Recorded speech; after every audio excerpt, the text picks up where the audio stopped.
Naked Leader Week 1075. Leadership by Magazine. Pilots exonerated.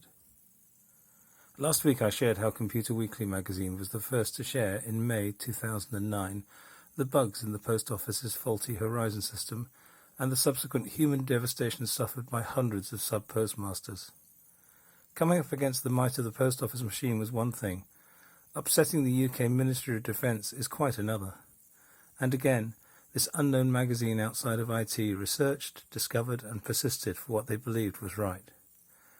The Chinook Helicopter crash on the Mull of Kintyre occurred on June 2nd, 1994, 30 years ago this coming Sunday, resulting in the deaths of all 29 people on board, 25 senior British intelligence experts and 4 crew members.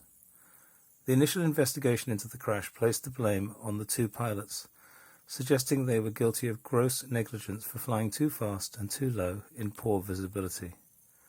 This conclusion was highly controversial and met with considerable opposition from various quarters, including the pilots' families and Computer Weekly, who took the journalistic lead, believing an onboard instrument failure was the cause.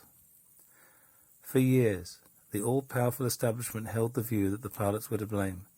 Computer Weekly disagreed and persisted.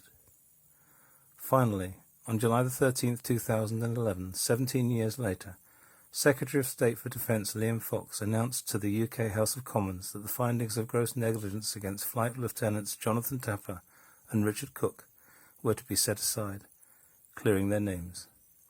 Stand up, amazing leader Mr. Tony Collins, who led the campaigns for Computer Weekly on both Horizon and Chinook.